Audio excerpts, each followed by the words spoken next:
With that, I'd like to call the Intergovernmental Affairs Committee to order. Madam Clerk, please call the roll.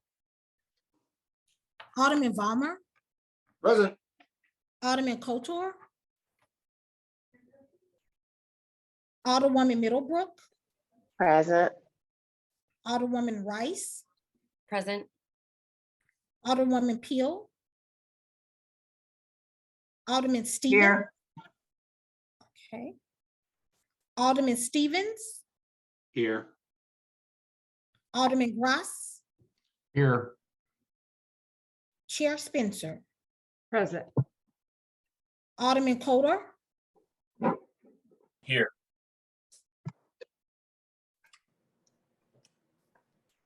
eight present. We have a quorum. Okay, thank you. Let's see. Approval of the minutes from, I believe we've got the date here. Let's see. My link here was to an old agenda. So let's see here. The meeting minutes from, I'm failing to find that here. Let's see. The looks like the agenda we have in here is for the last, okay, let's see. November 21st was that our last hearing, approval of the minutes from the November 21st Intergovernmental Affairs Committee hearing. I'll entertain a motion. I'll motion. Second. Okay, I believe we need a vote on that. Alderman Varmer, Aye. Alderman Coder, Aye. Alderwoman Middlebrook, Aye. Alderwoman Rice, Aye. Alderwoman Peel, Aye. Alderman Stevens, Aye. Alderman Grass, Aye. Chair Spencer, Aye. 8 aye votes. Thank you.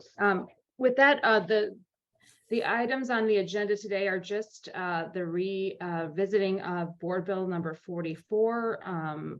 With that, I'll turn it over to the sponsor for the bill, Alderwoman Rice, if you would like to maybe address the committee substitute and the changes that you've made from our last hearing. Absolutely. Madam Clerk, would you like, or sorry, Madam Chairwoman, would you like us to make a motion to put Board Bill 44 committee substitute in front of us? Sure, we could do that. Yes, I'll entertain a motion for that. So moved. Second. Hearing no objections, Board Bill 44 is before us. Alderwoman Rice. Sure. So thank you all so much for working with me on this. I sent around a couple of times before Thanksgiving and then just this week, the updated documents with the feedback that you all provided at the last committee hearing. So some of those changes were removing the prohibition on people who have served as elected officials or run for elected office within the 2 years previous to the Charter Commission. And I think that is a good move. One of the benefits of this process as designed is an ample back and forth between the Board of Aldermen and the mayor's office with public hearings included. And so if there is, anyone, previous elected official or not, that folks have significant issues with, that can be worked out in that back and forth process, and it will be really transparent there. So I agree with removing that, and also that those of us who have served or will serve have a unique perspective on the charter and the functions of the charter. So happy for that feedback there.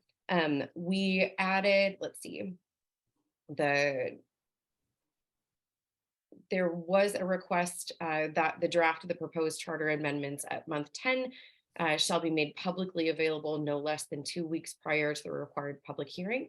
So that was Alderwoman Peel's suggestion. That ends up on page 7 of the marked copy, at least, so that the public has time to digest any potential changes to the charter before that public hearing. And then I added at the end of item 3 in section 1, that all meetings of the Charter Commission shall be open public meetings when a quorum is present and shall follow the transparency in government law, City of St. Louis Ordinance number 69707 that was adopted in 2014, those requirements for public meetings. I do suggest that once this has been voted on, and if the public affirms that this Charter Commission will go into place, that someone in the next legislative session work to amend that ordinance to include the Charter Commission, just so we're sort of full circle, empowering it on both sides, empowering the communications division to fully staff these meetings as they take place as well. But this covers it from this perspective. So we can't change the ordinance until the commission exists. So we're covering it from this angle. And those were, let's see, those were the main changes. There were a couple of Scrivener's errors that were adjusted. And then I did also include a fiscal note. So you all should have that in your drive as well. And I'm happy to walk through that if folks have questions, but it's really, there are a lot of assumptions being made because this is a new process. I had pretty significant conversations with the communications division about their capacity and the city councilor's office as they are being asked to staff this. So all of the assumptions are present in thorough detail on the fiscal note. And as there are no expenditures that will be taking place before the new fiscal year, there's plenty of time to include this in the budget for next operating year. And I have,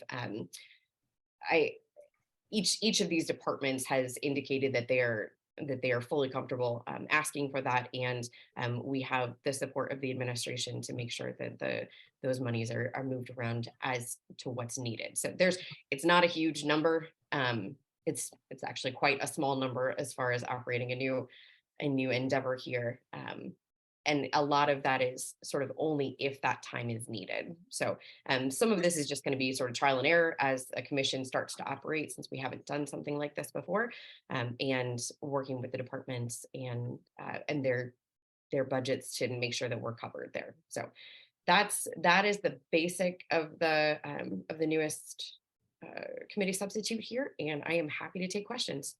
Okay, with that, thank you, Alderman from the 8th. We'll take a little discussion on those changes and then maybe revert back to the bill in its entirety. Failing to have my, let's see, list here. Alderman Vollmer, Alderman from the 10th. Thank you, Madam Chair. Alderwoman from the 8th, thank you for all your hard work. You're making my job easy because I have no questions. Very thorough, very efficient. You passed with an A+. Very good job. Appreciate that. Thank you. Alderwoman Middlebrook. I think I've skipped my vice chair here by going straight to Alderman Vollmer. Alderwoman Middlebrook, did you have any questions for the Alderwoman from the 8th? I have no questions. Thank you. Yeah. Alderman Coder. No questions. Alderwoman Peel.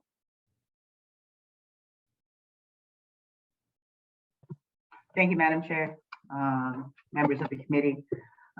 Thank you, Alderwoman from the 8th, for putting in the changes and being extremely diligent with this, and just sponsoring this and making this come forth. I appreciate making the change that I request to be added. I think it will allow the public more transparency on our part, and it'll allow the public to be able to look at the draft ahead of time and have an opportunity to digest that and then ask really potent questions if needed. So thank you for that. I had a question regarding, I think it's on page 5. I know that you struck out, I'm looking for that.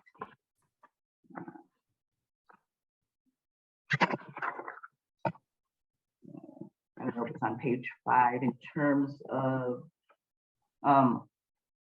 previous elected officials serving on this commission. Yep. I just wanted to go back to, and I don't know if the alderman from the 12th remembers, he had a proposal regarding, I think, that line. And Alderman from the 12th, do you remember what your proposal for that line was? If you don't, then I really liked how you worded that. And I don't know if you remember what that was. I do, thank you.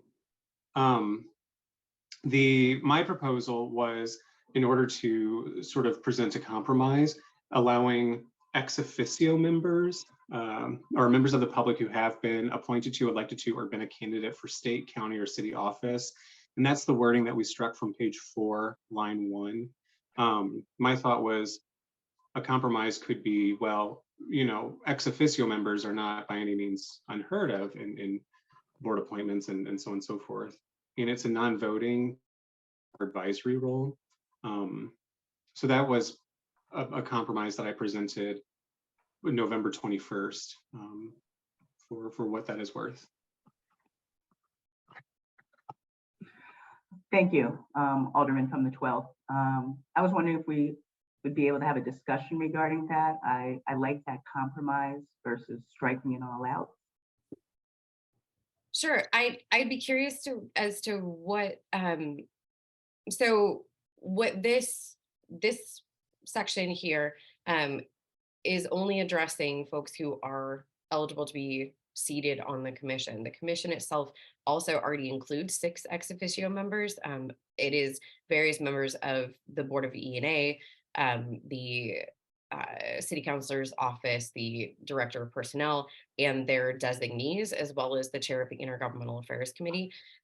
Those are the ex officios. I think adding any further ex officios, there would need to be a specific number. There would need to be sort of boundaries around what that looks like. And so I guess if the suggestion was that anyone who had been appointed to, elected to, or been a candidate for any of these offices could serve as one of those ex officios, I think that is already a possibility, that any of those departments could name someone who had previously been elected or had run for office into one of those positions, because their designees can be anyone. There's no prohibitions on who those designees can be. So that's already sort of a piece of the bill, or a piece of the commission. So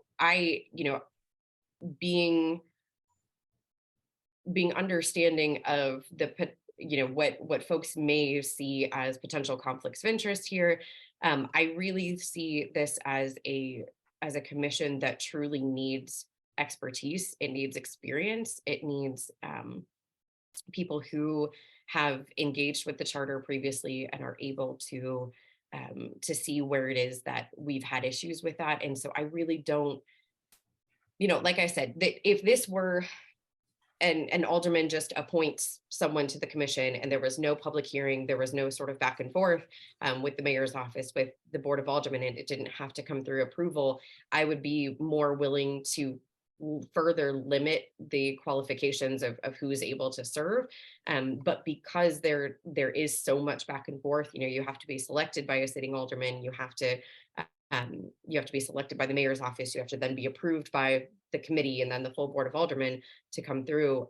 I think striking that is a concession, I guess, in the middle, is a good compromise, because the transparency piece is present.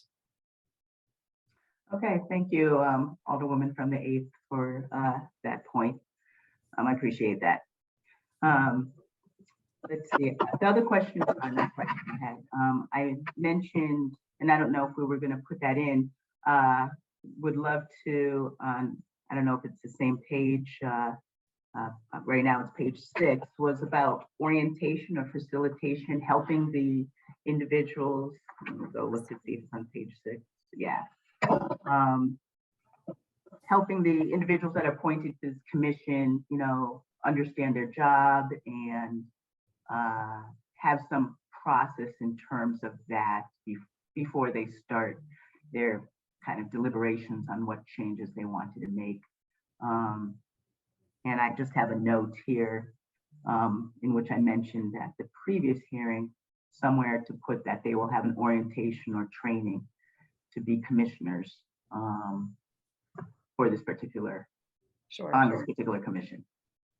Yeah, Alderman, thank you for that suggestion. I missed that in my notes. And if I if I had had the last couple of weeks to brainstorm what that language could have looked like, that would be helpful. But so what would you envision, who would you envision doing the training? What would that training look like? I would look at somebody who has, somebody who has expertise in terms of facilitating such a training, and in terms of getting the commissioners who are going to be appointed to understand their role, what are the nuances regarding the charter, etc. I don't have anybody specific, but somebody who is able to orient these individuals who are appointed regarding the breadth of what they're taking on. I just feel that that should be for any commission. But in particular, we're talking about this commission. Sure. So that would have to Okay. be worked out. Yeah, that in terms may of be the- something that we work with the city councilor's office as this process, as the commission comes into existence, and what that could look like, and who would staff that. We do have in section C talks about the commission shall solicit input from the public and from experts, and that's without it. Some of this is tricky because this isn't in existence yet, and so before the public has voted it into existence, the work to create a panel of experts or a group of people with expertise in charters and charter commissions, that type of thing, is a little bit more difficult to do and write into a charter amendment here. So I would be, I'd be willing to continue the discussion and figuring out, who is it as we move forward here in this process, who is it in the region that has this type of historical knowledge, expertise, who could be helpful to refer as resources to the commission, and refer as resources to the city councilor's office, who, will be staffing the commission, so that they have all of that available. I think a lot of this first charter commission is going to be sort of feeling this out, sort of figuring out how it is that they need to operate in order to be successful, because this is something that hasn't happened since, I think it was the 1940s.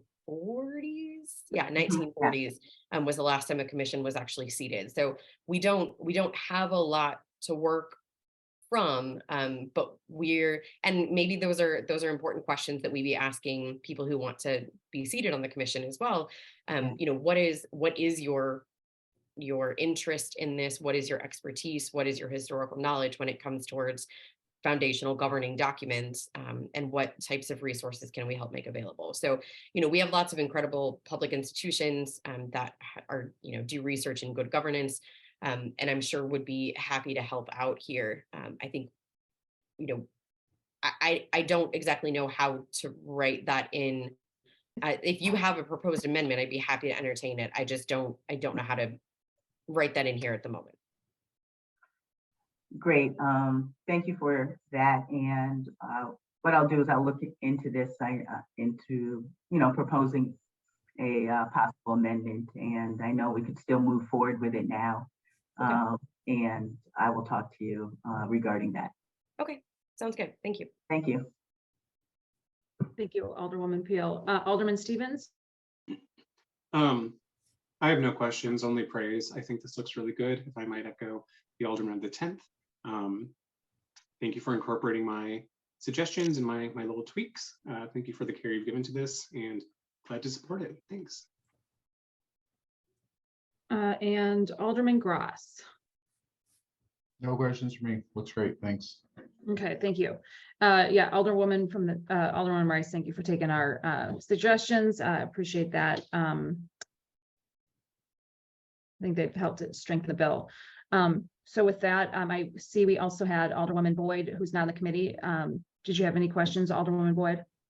About No questions. No Okay. questions. Okay, thank you. And with that, Alderwoman from Rice, Madam Chair, Alderwoman Clark Hubbard is on as well from the 26th. If oh, I didn't see her at the bottom. Okay, yeah, Alderwoman Clark Hubbard, thank you. No questions, thank you. Okay, Alderwoman Rice, would you like to maybe open, I think maybe now we can open up discussions on the bill as a whole and then move forward with a vote on the bill today, if that would be okay with you. yeah, that's fine with me. Okay, and with that, I guess we'll turn it back over to the committee if there's any questions. So I guess we've got the committee substitute before us, is that right? Yes. Okay, so with that, I'll entertain questions on the bill as a whole before moving into a vote on Board Bill 44 committee substitute. Alderman Bulmer, did you have any questions or thoughts? No. No questions whatsoever. Please proceed. Okay. Thanks, Alderman Coder, No questions. Alderwoman Middlebrook. No Alderwoman, questions. Thank Okay. you. Alderwoman Peel, did you have any questions on the bill as a whole or any thoughts? Okay, Alderman Stevens. No questions. Okay, Alderman Gross. No questions. Thank you. Okay, with that, Alderwoman Rice, I again commend your efforts here and your consideration on the comments by the committee.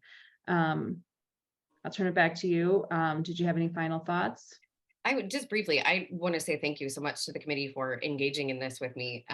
This is obviously a significant step for the structural change for the city of St. Louis. If that's what the commission comes up with, the voters could vote this down, but it was always my attempt to give us structural tools to help the city move forward. And no agenda as far as what I think needs to come out of this, but it's really up to the people here. But we as legislators have unique ability to create these types of tools for structural change that hopefully can move us forward. So thank you so much for engaging with me on this. This is a real partnership effort. I'm grateful to have worked with you all on it. Thanks for your favorable consideration. Thank you. I'll entertain a motion to pass Board Bill 44 committee substitute with a due pass recommendation. I move that we passed Board Bill 44 committee substitute with a due pass recommendation. Second. Madam Clerk, please call the roll. Alderman Valmer, Aye. Alderman Coder, Aye. Alderwoman Middlebrook, Aye. Alderwoman Rice, Aye. Alderwoman Peel, Aye. Alderman Stevens, Aye. Alderman Gross, Aye. Chair Spencer, Aye. 8 aye votes. And with that, we've unanimously passed Board Bill 44 committee substitute out of the Intergovernmental Affairs Committee with a due pass recommendation. Congratulations, Alderwoman Rice, on this, the enormous amount of work that went into this, and really I have to commend the committee for some very thoughtful changes that really helped to strengthen the bill and make it even better. With that, we've got no resolutions, no committee discussions, no announcements that I'm aware of, and I will entertain a motion to, we don't have any excuses, to adjourn. So motioned. Great. All right. Thank you all. Have a great Tuesday. Thank you.